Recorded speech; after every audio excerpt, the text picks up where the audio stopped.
Hypothalamus এবং spinal কর্ডের কাজ, এবং এই হাইপোথ্যালামাস আমাদের শরীরকে কিভাবে দেহটাকে নিয়ন্ত্রণ করে, অর্থাৎ আমরা কিভাবে সুস্থ থাকি বা কিভাবে আমাদের শরীরটাকে নিয়ন্ত্রণ করে রাখা হয়। ব্রেনের যে ডাইএনসেফালন, এই সেফালনের এই এরিয়াতে থ্যালামাস এবং হাইপোথ্যালামাসটা থাকবে, তার মানে মিড ব্রেনের এরিয়াতে। আমরা ব্রেনটাকে প্রথমে আলোচনার সুবিধাতে 3 ভাগে ভাগ করেছিলাম, ফোর ব্রেন, মিড ব্রেন এবং হাইন্ড ব্রেন। এই মিড ব্রেনের যে এরিয়া, মিড ব্রেনের যে ডাইএনসেফালন, এই এরিয়াতে থাকবে থ্যালামাস এবং হাইপোথ্যালামাস। থ্যালামাসটা প্রথমে আমরা জেনে নিই যে থ্যালামাসটা কি।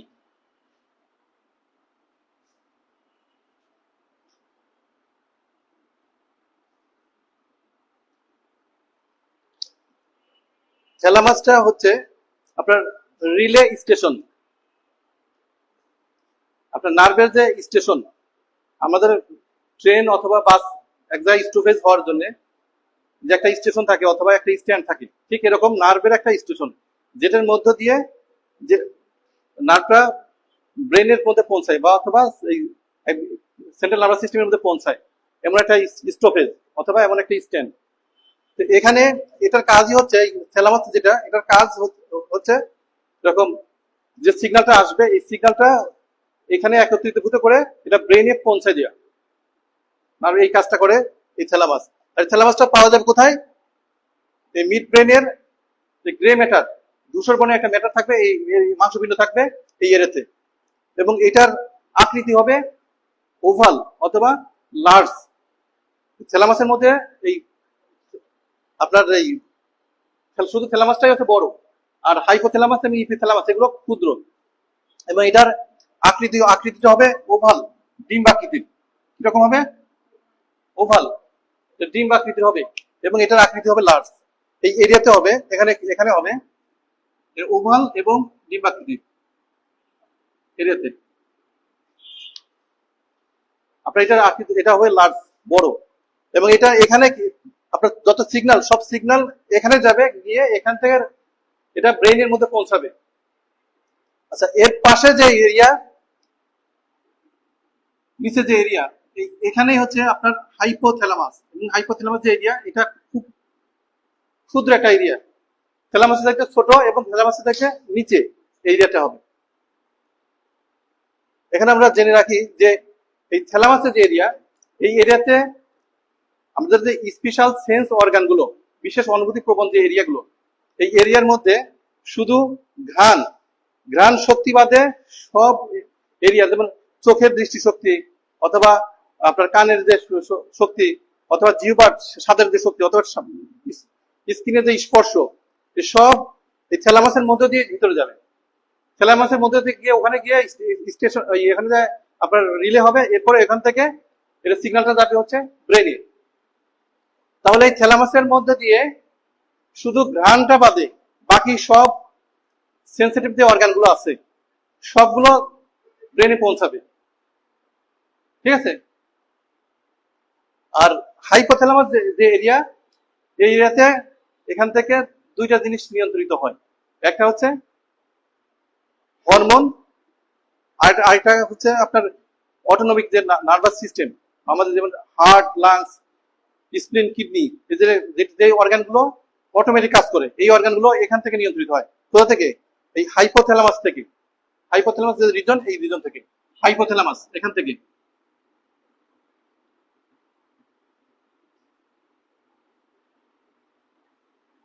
তাহলে এটা হাইপোথ্যালামাস, আর উপরটা হচ্ছে থ্যালামাস।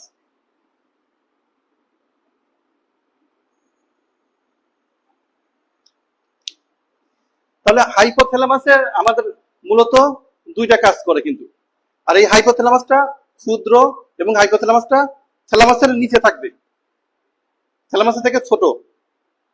আর এই হাইপোথ্যালামাস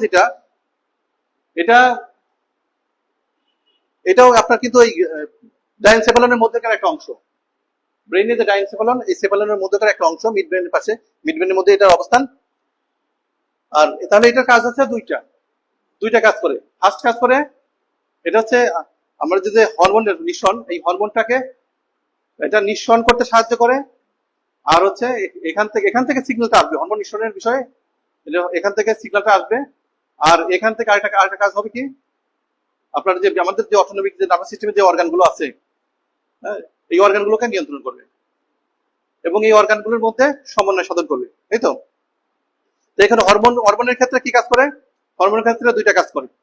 একটা কাজ হচ্ছে আপনার হরমোনটাকে নিঃসরণ করে, আর হরমোনটাকে আবার ইনহিবিট করে, আবার নিঃসরণ হতে বাধাও দেয়। তা ধরুন, তার মানে এখান থেকে কিন্তু আবার সিগন্যাল দিবে যে আপনার পিটুইটারি গ্ল্যান্ড, এইগুলোতে, এখানে পিটুইটারি গ্ল্যান্ড।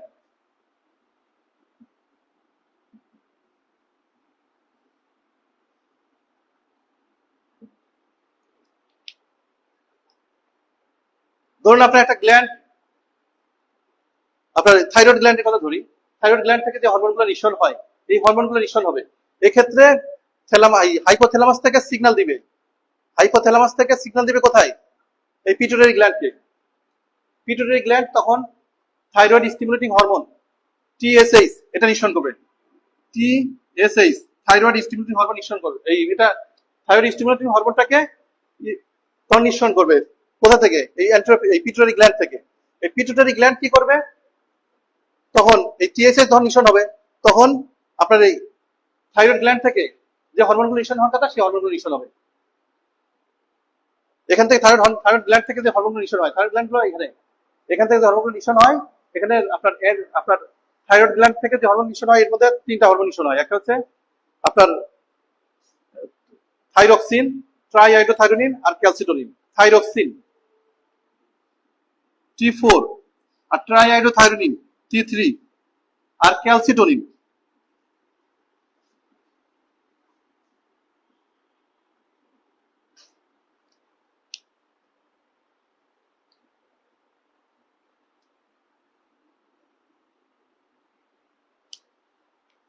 দেখেন, যদি কোনো কারণে এই থ্যালামাসের সমস্যা দুর্বলতা আসে, সেক্ষেত্রে এই অ্যান্টেরিয়র পিটুইটারি গ্ল্যান্ড যে পরিমাণ টিএসএইচ থাইরয়েড স্টিমুলেটিং হরমোন নিঃসরণ করার কথা, যে নিঃসরণ না করতে পারে, সমস্যা হলে হাইপোথ্যালামাসের। এটা কিন্তু সেন্ট্রাল নার্ভাস সিস্টেমের মধ্যে একটা কেন্দ্র। এখান থেকে যদি সিগন্যালটা যদি পিটুইটারি গ্ল্যান্ডে না আসে, যখন যদি না আসবে, তখন কি হবে? এর শরীরে যে সব গ্ল্যান্ডগুলো আছে, এই গ্ল্যান্ডগুলো থেকে হরমোন নিঃসরণ আমরা যেমন বললাম থাইরয়েড স্টিমুলেটিং হরমোন, এটার কারণে থাইরয়েড গ্ল্যান্ড থেকে থাইরয়েড হরমোন নিঃসরণ হচ্ছে। তখন যে নিঃসরণ না হয়, তো T4 এর কাজ হচ্ছে, T4 তখন নিঃসরণ হবে না। আর T4 জনের নিঃসরণ যদি না হয়, T4 এর যদি সমস্যা হয়, তখন কি হবে? T4 এর আমাদের শরীরে যদি T4 এর সমস্যা হয়, তাহলে দিন দিন সে মোটা হয়ে যাবে, অতি দ্রুত সে মোটা হয়ে যাবে T4 এর সমস্যার কারণে। আবার যদি এই সেক্ষেত্রে কি হবে? তার শরীরে যে মেটাবলিজম যেভাবে হওয়ার কথা, সেভাবে মেটাবলিজমটা হবে না। তার মানে সে যা খাবে ওটা তো ওরকম কাজে লাগবে না, দিন দিন মোটা হয়ে যাবে। আর T3 ক্ষেত্রে যেটা হয়, আপনার অতিরিক্ত যে নিঃসরণ হয়, যে পরিমাণ নিঃসরণ হওয়ার কথা, সেই পরিমাণ নিঃসরণ হয়, অতিরিক্ত নিঃসরণ হলো, তাহলে খুব দ্রুত সে শুকায় যাবে। এরকম দেখছেন না, অনেকে আছে যে অল্প খাচ্ছে কিন্তু তাও মোটা হয়ে যাচ্ছে, অল্প খাচ্ছে কিন্তু তারপর মোটা হয়ে যাচ্ছে। তার মানে তার এই T4 এর সমস্যা হচ্ছে। অনেক খাচ্ছে কিন্তু সে তারপর সে শুকায় যাচ্ছে। তার মানে তার যেরকম মেটাবলিজম হওয়ার কথা, যেরকম হজম হওয়ার কথা, সেরকম হচ্ছে না, অথবা কাজে লাগতেছে না, সেক্ষেত্রে তার T3 সমস্যা হচ্ছে। এই সবগুলো কিন্তু নিয়ন্ত্রণ করতেছে ব্রেনের হাইপোথ্যালামাস। আচ্ছা, এই হাইপোথ্যালামাস থেকে তাহলে আরো যেসব বিষয়গুলো নিয়ন্ত্রণ হয়, এখান থেকে আপনার আমরা যে খানা খাচ্ছি, এই খাদ্যগুলো যে আমাদের ক্ষুধা যে লাগতেছে, এই ক্ষুধার যে অনুভূতিটা, এটা এই ব্রেনের হাইপোথ্যালামাস থেকে নিয়ন্ত্রণ হচ্ছে, ব্রেনের হাইপোথ্যালামাস থেকেই সিগন্যাল দিচ্ছে। আবার কিছু খাওয়ার পরে যে আমাদের পেটটা ভরে যাচ্ছে, এই সিগন্যালটা দিচ্ছে ব্রেনের হাইপোথ্যালামাস, মানে এখন স্টপ করে খাওয়ার। যারা এরকম খুব দ্রুত খায়, তাদের ক্ষেত্রে যে সমস্যা হয়, দ্রুত খাওয়ার কারণে আপনার পেটটা আপনার পেটের স্টোমাকে যাচ্ছে খাদ্যটা, স্টোমাকে খাদ্য যাচ্ছে, কিন্তু খাদ্যটা নিচে দিকে ইন্টেস্টাইনের দিকে নামছে না, অর্থাৎ ডিউটেনাম জেজুনাম ইলিয়ামের মধ্যে নামছে না। দ্রুত খাওয়ার কারণে স্টোমাকটা পরিপূর্ণ হচ্ছে, তখন ব্রেন থেকে সিগন্যাল আসে না। তখন ব্রেন থেকে যে সিগন্যাল আসবে, পেটটা ভরে গেছে, কারণ এই ব্রেনটা সিগন্যালটা দিবে তখন যখন পেটের থেকে সিগন্যালটা আসবে। পেটের খাদ্যটা যখন নিচে থেকে নামবে, তখন এই সিগন্যালটা তো নিচে থেকে আসবে, সেন্সরি নার্ভের মাধ্যমে আসবে। ব্রেন থেকে তখন সিগন্যাল দিবে যে তুমি খাদ্যটা বন্ধ করো। এই কারণে যারা দ্রুত খায় তারা খাদ্যখানা খেতে গিয়ে বেশি খেয়ে ফেলে। বেশি খাওয়ার কারণে দেখা যায় তার অল্প সময়ের মধ্যে তার এই মানে খুব দ্রুত সে মোটা হয়ে যায় যারা দ্রুত খায়। তার মানে হয়তো খুব দ্রুত মোটা হয়ে যায়, অথবা এমন হয় যে আপনার শরীরে কাজ করতেছে না, শরীরে আপনার এই পেটে তার ঠিক মতো কাজ করতে না, অর্থাৎ তার পেটের মধ্যে ইনডাইজেশন অথবা ডিসফেজিয়া বদহজম অথবা বেলচিং, তার ঢেকুর উঠছে, উদ্গার উঠছে, অথবা পেটে ফ্ল্যাটুলেন্স হচ্ছে, গ্যাস হচ্ছে, এরকম এই ধরনের সমস্যাগুলো হচ্ছে। তো এই জন্য খাওয়ার সময় একটু ধীরে ধীরে খেতে হয়, চিপে চিপে খেতে হয় এবং সময় নিয়ে খেতে হয়। এতে কি হয়, আর খাদ্যটা যে হজম হচ্ছে এবং এটা খাদ্যটা আমরা যখন ইন্টেস্টাইনে যাচ্ছে তখন ইন্টেস্টাইন থেকে সিগন্যাল দিচ্ছে ব্রেনে যে পেটটা ভরে গেছে। কিন্তু দ্রুত যদি খাওয়া যায়, দ্রুত খেলে পরে তখন আপনার ব্রেনে ওই সিগন্যালটা পায় না, কারণ ব্রেনের সিগন্যাল পেতে কমপক্ষে খাদ্য খাওয়ার সময় কমপক্ষে 20 থেকে 25 মিনিট সময় লাগে। এই 20-25 মিনিট পরে ব্রেন সিগন্যাল পায়, ইন্টেস্টাইন দেওয়ার পরে ইন্টেস্টাইন তার সিগন্যাল দেয়। আর এই সিগন্যালটা যদি না পাই তাহলে আমাদের শুধু খেতেই থাকি, আর এই কারণে তারা দ্রুত খায়, পেটটা ভরে যায় কিন্তু মোটা হয়, দ্রুত মোটা হয়। আচ্ছা, এছাড়া আপনার আমরা যে পানি খাচ্ছি, পানি পিপাসা, এই পিপাসাটাও আসে আমাদের এই হাইপোথ্যালামাসের সিগন্যালের মাধ্যমে। না, আমাদের যখন পিপাসা লাগে তখন পিপাসার সিগন্যালটা দেয় হাইপোথ্যালামাস।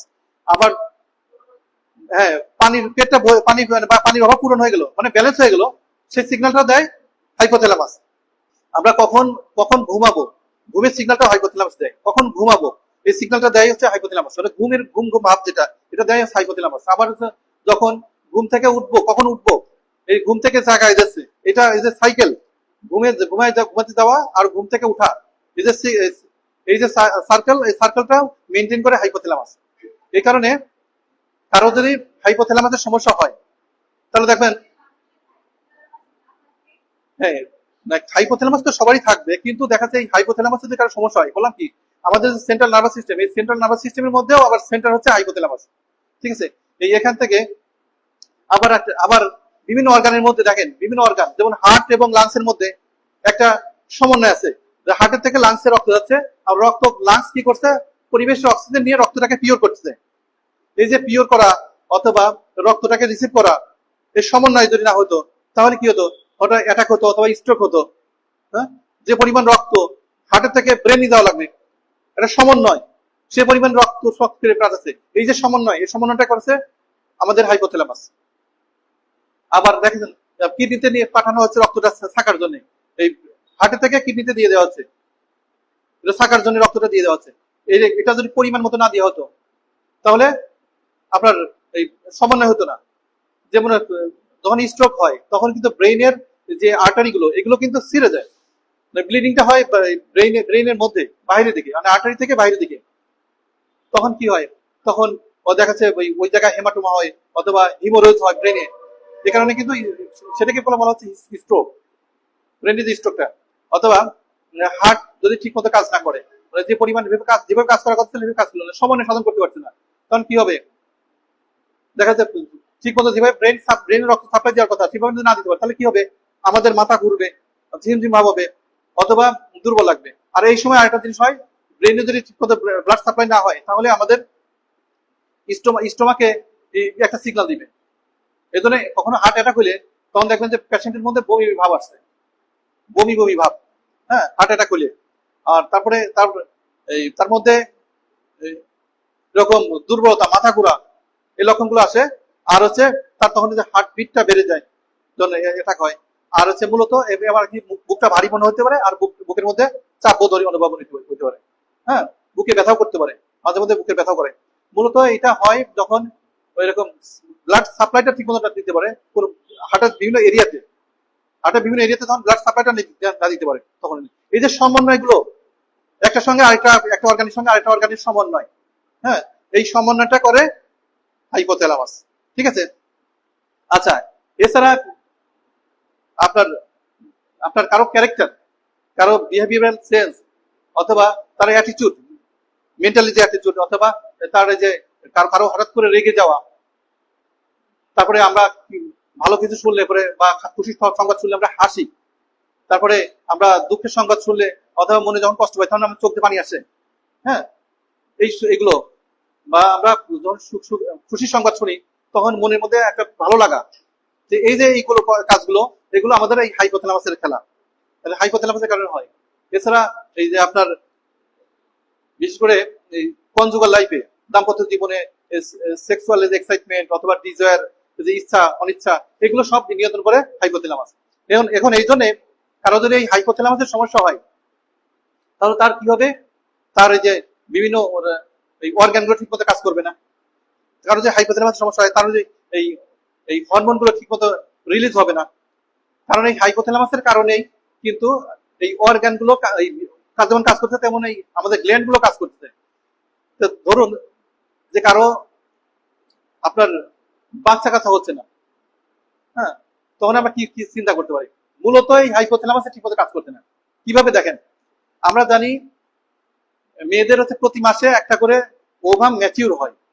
কোনো কারণে যদি এরকম হয় যে ওভাম ম্যাচিউর হচ্ছে না, ওভামটা ম্যাচিউর হয় কখন? যখন এই পিরিয়ড সাইকেলের মাঝের দিকে ফলিকল স্টিমুলেটিং হরমোন এটা যখন অতিরিক্ত রিলিজ হয়, ফলিকল স্টিমুলেট করে, ফলিকল ডিমটাকে স্টিমুলেট করে, তখন ডিমটা কি হয়, ওই ওভামের মধ্যে থেকে, ওভারির মধ্যে থেকে বের হয়ে, ওভামটা বের হয়ে আসে, রিলিজ হয়। এই রিলিজ হওয়াটাকে বলা হয় ওভুলেশন। এটা হয়, তার মানে এটা সেই সিগন্যালটা দিচ্ছে কোথা থেকে? ব্রেন থেকে। এই ব্রেনের হাইপোথ্যালামাস থেকে সিগন্যালটা দিচ্ছে যে ফলিকল স্টিমুলেটিং হরমোন ইস্ট্রন বেশি করো। আর যখনই ফলিকল স্টিমুলেটিং হরমোন ইস্ট্রন বেশি হচ্ছে তখন এই ফলিকলটাকে স্টিমুলেট করে ওভারি থেকে বের করে দিচ্ছে, বা ওভারি থেকে ফলিকল রিলিজ হচ্ছে, এটাকে বলা হচ্ছে ওভুলেশন। আবার ধরুন যে মাসে ওভুলেশন পিরিয়ডের সাইকেলের সময়, পিরিয়ডের শেষের দিকে ইস্ট্রোজেন এবং প্রোজেস্টেরন লেভেল এটা ফল ডাউন হয়। এই ফল ডাউন মানে কমে যায়, ইস্ট্রোজেন প্রোজেস্টেরন লেভেল যে পরিমাণ ছিল তার থেকে কমে যায়। এই কমে যখন যায় তখন কি হয়, জরায়ুর কান্না শুরু হয়ে যায়। তার মানে এই হাইপোথ্যালামাস এই সিগন্যালটা দিচ্ছে। তার মানে এই ব্রেনের সব সিগন্যাল গুলো এগুলো আসতেছে হাইপোথ্যালামাসের মাধ্যমে। আচ্ছা, তাহলে এই কাজগুলো আমাদের হাইপোথ্যালামাস এবং থ্যালামাস এগুলোই করে। এখন এই যে থ্যালামাস এবং হাইপোথ্যালামাসের মধ্যে এই যে আদান প্রদান আসতেছে এবং যাচ্ছে, আমরা জানি একটা হচ্ছে সেন্স বা অনুভূতি, একটা হচ্ছে সেন্স বা অনুভূতি, বা যেটা সেন্সরি নার্ভের মাধ্যমে হচ্ছে অনুভূতি, আর একটা হচ্ছে মোটর নার্ভের মাধ্যমে রিঅ্যাক্ট হচ্ছে, রিফ্লেকশন হচ্ছে, মোটর নার্ভের মাধ্যমে রিফ্লেকশন হচ্ছে। তা আমরা এখানে মনে রাখতে পারি এই যে আদান প্রদানটা হলো, এটা হলো সেন্সরি নার্ভের মাধ্যমে, সেন্সরি আর হচ্ছে মোটর। সেন্সরি যেটা সেটা সেন্সরি মনে রাখবেন, সেন্সরি হচ্ছে অনুভূতি। এই অনুভূতিটা আসে, অনুভূতি বলতে সিগন্যাল, এই অনুভূতি বলতে সিগন্যাল, আর মোটর বলতে মুভমেন্ট।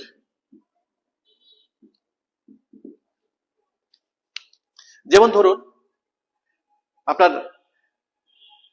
আমাদের শরীরের প্রত্যেকটি অর্গান থেকে বা প্রত্যেকটি অংশ থেকে যে সিগন্যালটা আসতেছে ব্রেইনে, যেটা আসতেছে এটা হচ্ছে সিগন্যাল, এটা সেন্সরি নার্ভের মাধ্যমে, কিছু মাধ্যমে আসে, সেন্সরি মাধ্যমে। আর হচ্ছে ব্রেন থেকে যে প্রতি উত্তরটা পাঠাবে, ব্রেন থেকে যে প্রতি উত্তরটা পাঠাবে এটা কিসের মাধ্যমে? মোটর নার্ভের মাধ্যমে। ব্রেনের কাজ হচ্ছে কাজ করা, অনুভূতিটা আর ব্রেনে আসবে, এটা হচ্ছে সেন্সরি নার্ভ।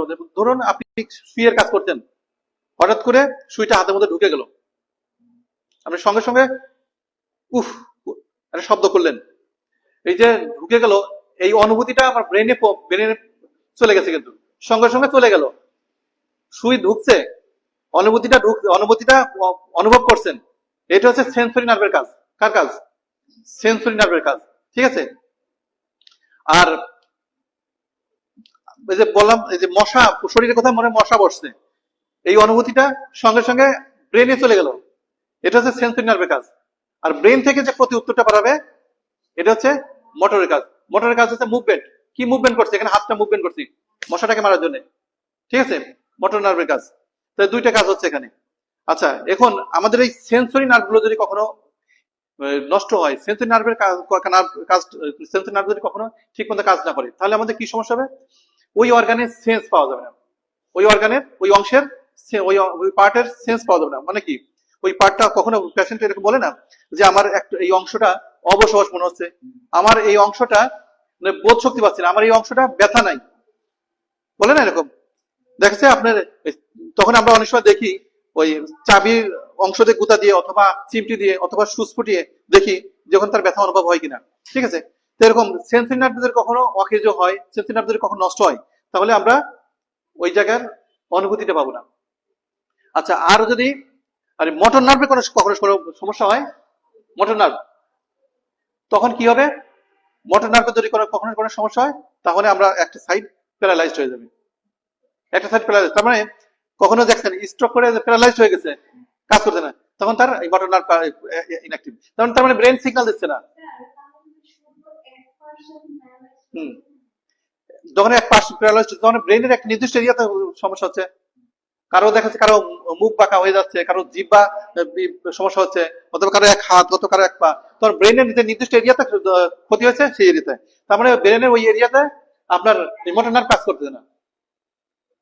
ঠিক আছে, প্যারালাইজড যখন হচ্ছে। আর হচ্ছে সেন্সরি নার্ভ যখন সমস্যা হচ্ছে, তখন সেন্স বা অনুভূতিটা আমি পাচ্ছি না, অথবা ব্যথাটা পাচ্ছি না, ব্যথা, এটা মনে রাখতে হবে। আচ্ছা, এখানে এই তাহলে এখানে আরেকটা জিনিস দেখা যাচ্ছে, সেটা হচ্ছে স্পাইনাল কর্ড। স্পাইনাল কর্ডের যে অংশটা, স্পাইনাল কর্ডটা বুঝছেন কিনা? স্পাইনাল কর্ড, এই দেখেন,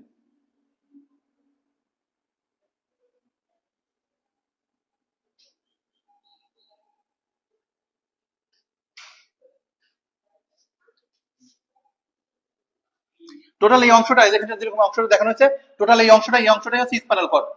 হ্যাঁ, এই অংশটা টোটাল এই অংশটা স্পাইনাল কর্ড।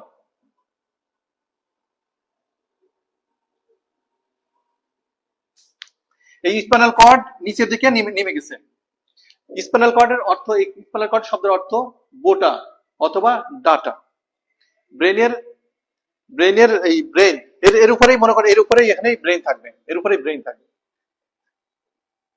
এই স্পাইনাল যে কর্ডটা, এই স্পাইনাল কর্ডের লেন্থ কতটুকু বলছে? স্পাইনাল কর্ড মেলের ক্ষেত্রে 45 সেন্টিমিটার, আর ফিমেলের ক্ষেত্রে 43 সেন্টিমিটার। 43 সেন্টিমিটার।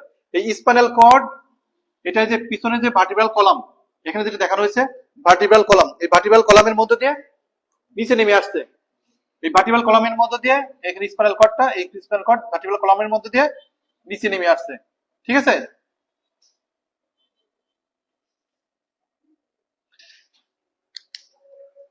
ভার্টিব্রাল কলামের মধ্যে নিচে নেমে আসছে কতটুকু? এই ভার্টিব্রাল কলামটাকে যদি আমরা 3 ভাগে ভাগ করি, তাহলে আপার উপরের 3 ভাগে 2 ভাগের মধ্যে ভার্টিব্রাল কলামটা পাওয়া যাবে। এই উপরের ভার্টিব্রাল কলাম 3 ভাগে 2 ভাগের মধ্যে স্পাইনাল কর্ডটা পাওয়া যাবে। ঠিক আছে, আচ্ছা, এখন এই স্পাইনাল কর্ডের কাজ, আমরা স্পাইনাল কর্ডের কাজ জানবো। আর স্পাইনাল কর্ড, এটা স্পাইনাল কর্ড আবার কতগুলো নার্ভ সাপ্লাই দেয় এখানে? স্পাইনাল কর্ড আমাদের 31 জোড়া, 31 জোড়া স্পাইনাল নার্ভ সাপ্লাই দেয়। কত জোড়া? 31 পেয়ার্স অফ স্পাইনাল নার্ভ। 31 জোড়া স্পাইনাল নার্ভ সাপ্লাই দেয়। তো এর মধ্যে 8 পেয়ার্স, 8 জোড়া 8 জোড়া আছে সার্ভাইকাল সিগমেন্টস অফ স্পাইনাল নার্ভ। 8 জোড়া আছে সার্ভাইকাল সিগমেন্টস। কত জোড়া? 8 জোড়া, 8 পেয়ার্স। আর 12 জোড়া থোরাসিক, 12 জোড়া থোরাসিক সিগমেন্টস অফ স্পাইনাল নার্ভ। এরপরে লাম্বার 5 জোড়া, লাম্বার 5 জোড়া, স্যাক্রাল 5 জোড়া, আর কক্সিজিয়াল 1 জোড়া। কক্সিজিয়ালে 1 জোড়া, টোটাল 31 জোড়া। কত জোড়া? টোটাল 31 পেয়ার্স এটা সাপ্লাই দিবে। এখন এইটার এই স্পাইনাল যে নার্ভ, এটার কাজ কি? স্পাইনাল নার্ভের কাজ হচ্ছে আপনার, মূলত এটার কাজ হচ্ছে দুইটা। একটা কাজ হচ্ছে, এটা হচ্ছে আপনার যে বিদ্যুতের তার যাওয়ার জন্য দেখুন ডাটা কেবল ইউজ করা হয়, অথবা একটা data cable, computer data cable দেখছেন, অথবা বিদ্যুতের কেবল দেখছেন, বিদ্যুতের কেবল। এই কেবলের মতো এর মধ্যে দুইটা তার গেছে, একটা হচ্ছে আপনার সেন্সরি, একটা মোটর। যেটা নিউরনের মাধ্যমে যেটা তৈরি হয়েছে। তো এটা এইগুলো গেছে। তো এইটা আপনার এর মধ্যে দিয়ে একটা যেটা যাওয়ার জন্য একটা পথ তৈরি করে, এই সিগন্যালটা যাওয়ার জন্য একটা পথ তৈরি করে। তার মানে এটা কাজ, ফার্স্ট কাজ হচ্ছে এটা একটা পথ তৈরি করে। আর আরেকটা কাজ হচ্ছে এটা কিছু কিছু ক্ষেত্রে রিফ্লেকশন করে। যেমন ধরুন আপনি একটা আগুনের উপরে একটা হাত দিচ্ছেন, হ্যাঁ, সঙ্গে সঙ্গে আপনার হাতের অনুভব হয়েছে, অনুভব হলে এটা সঙ্গে সঙ্গে এই অনুভবটা ব্রেনে যাবে, ব্রেনে যেতে যেতে হয়তো দেখছেন আপনার হাতটা পুড়ে যেতে পারে, হাতটা পুড়ে যেতে পারে। কিন্তু এই ক্ষেত্রে কি হয়, এই স্পাইনাল কর্ডের মধ্যে যে স্পাইনাল নার্ভ আছে এখান থেকে সিগন্যাল দিয়ে দেয়, এখান থেকে সিগন্যাল দিয়ে দেয় তাতে হাতটা সরাও। এই ক্ষেত্রে কিছু কিছু ক্ষেত্রে আপনার এই রিফ্লেকশন এখান থেকে হয়। তাহলে এই দুইটা কাজ করে, একটা হচ্ছে পাথওয়ে তৈরি করে, সিগন্যাল দেওয়ার পাথওয়ে তৈরি করে। সিগন্যাল কোথায় যাবে, ব্রেন থেকে যাবে হচ্ছে অটোনমিক যে অর্গানগুলো আছে অর্গানগুলো, এবং এই এছাড়া আপনার আর শরীরের বিভিন্ন টিস্যুতে এই যে সিগন্যাল যাবে, আর বিভিন্ন টিস্যু থেকে এবং বিভিন্ন অর্গান থেকে ইনফরমেশনটা আসবে ব্রেইনে। তাহলে এই কাজটা করছে, তাহলে সিগন্যালটা যাচ্ছে আর হচ্ছে ইনফরমেশন আসতেছে। হ্যাঁ, সিগন্যাল যাচ্ছে বলতে কি, আপনি মনে করেন বললাম যে মশা বসছে, ওটা আপনার আঘাত করতে হবে, সিগন্যাল যাচ্ছে, আর হচ্ছে ওখান থেকে ইনফরমেশনটা আসতেছে। এই যে পথ, এই পথটা তৈরি করে স্পাইনাল কর্ড, ঠিক আছে। আর হচ্ছে এখান থেকে কিছু রিফ্লেকশন হচ্ছে, যেটা মোটর নার্ভের মাধ্যমে কাজ, মানে এই অনুভূতিটা গেলে এখান থেকে মোটর নার্ভের মাধ্যমে আবার সিগন্যাল পাঠাচ্ছে, দাও তুমি হাতটা সরাই নাও, অথবা তুমি ওকে মারো, ওই যে মশাকে মারার কথা বললাম এরকম, অথবা এরকম তুমি দৌড় দাও, সামনে সাপ পড়ছে দৌড় দাও। এই যে অনুভূতিটা, এই অনুভূতিটা ব্রেন না দেখতে স্পাইনাল নার্ভের মধ্যে, কারণ এটা তো সেন্ট্রাল নার্ভাস সিস্টেমের একটা অংশ। হ্যাঁ, স্পাইনাল কর্ডও তো সেন্ট্রাল নার্ভাস সিস্টেমের অংশ। ব্রেন আর স্পাইনাল কর্ড এটা সেন্ট্রাল নার্ভাস সিস্টেম, এই সিগন্যালটা এখান থেকে কিছু কিছু ক্ষেত্রে দিয়ে দিচ্ছে।